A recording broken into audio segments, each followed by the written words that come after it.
greetings from the people of Olango and the people of northern Uganda as a whole. UPC greets you all. Fellow citizens, we have had it enough. Bushenyi is the land which I had ever treasured in my life since birth to land to. Today I've landed to Bushenyi. I'm so grateful to be here. My great-grandfather, Dr. Apollo Milton Obote, in 1980 made history in Bushenyi here. He flew and landed in Bushenyi, kissed the ground in Bushenyi, and made another government of UPC from Bushenyi. Did not go to land.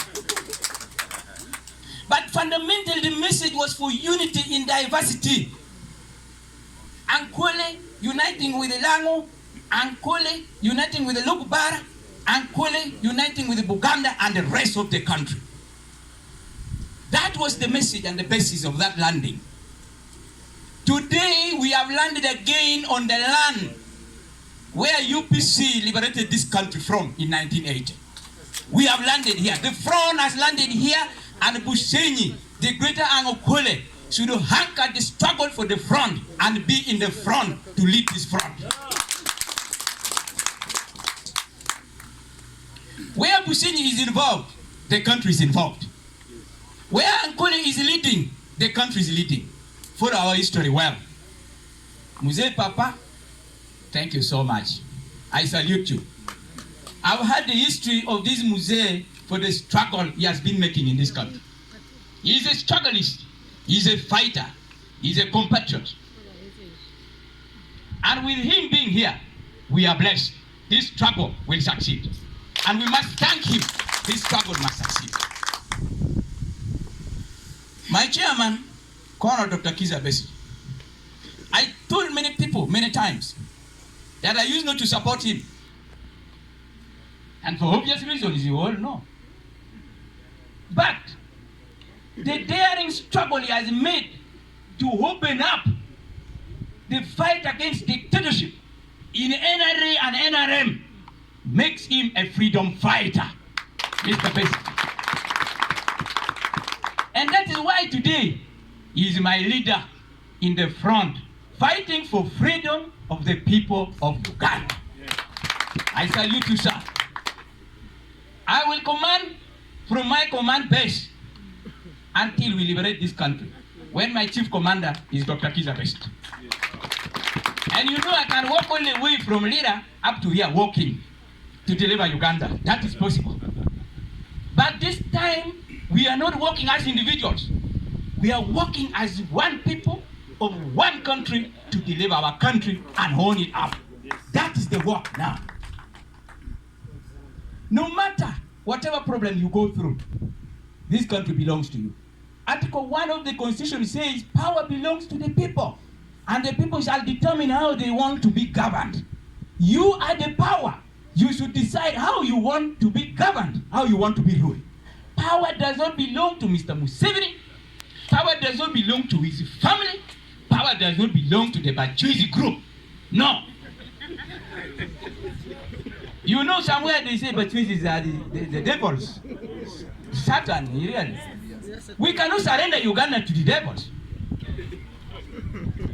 It is a serious intimidation to the people of Uganda. And let me tell you the people who are calling. People who don't know who the Bachuizi are, what they stand for, what it means, do not take you seriously. They will have something hidden in their heart against you. And that is Museveni doing it against you people. People think the Ankole people of Western have enjoyed. I've seen myself. There is nothing you have enjoyed here. Instead, you have been exposed for persecution in future, which is a risky game. And we should not accept this. Yes. Because it goes around, we have prosperity for all there, we have everything there. Every day statistics show in our hospitals, people die like 1 day old chick.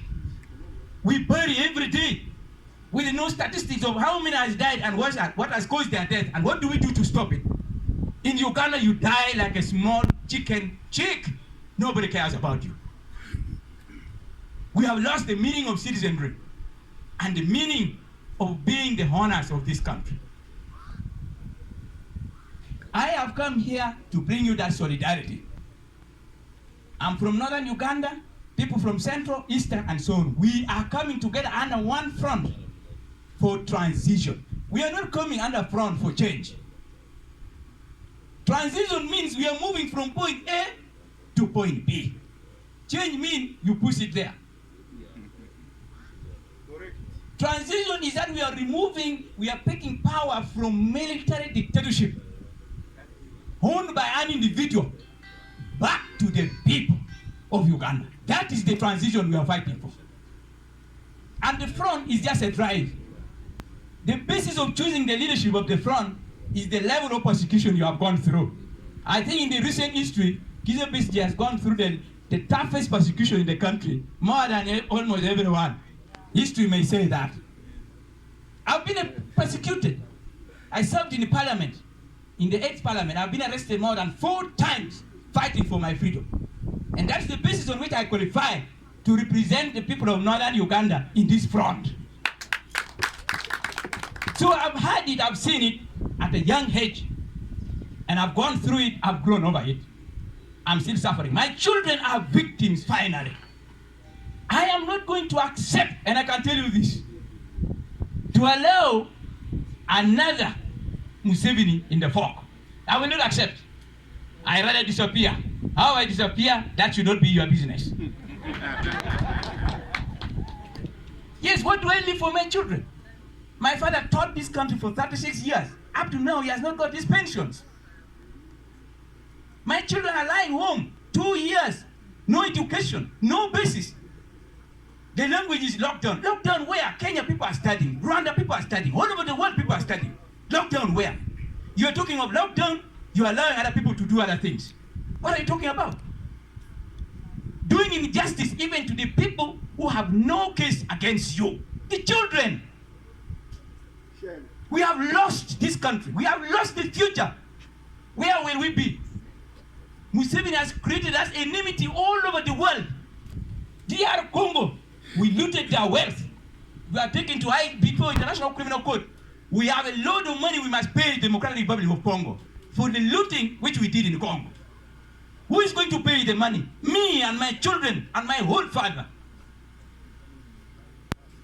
I didn't steal any, neither my father. But why should I be victimized for it? In Kenya, our immediate neighbor, we went there, we exported war during elections in Kenya. Kenyans don't want to see us because of our hostility and arrogance for selfish interest of an individual. And we allow this to continue. In Rwanda, you are next to Rwanda here. You cannot go to Rwanda, you can speak their language, and you go there and you feel you are Ugandan and they will host you with happiness and love. No! We are enemies. Why? Aggression and hostility. Sudan, in the north, the Sudanese have a case against Ugandan people. There is no respect for the citizen of Uganda. A foreigner is here, slaps you, does what? Because he has a ticket of state house, a foreigner will be treated more important than a citizen of Uganda. That must stop. That must stop. We must own our country, we must have our dignity, and we must have our respect. It's you and you say thank you.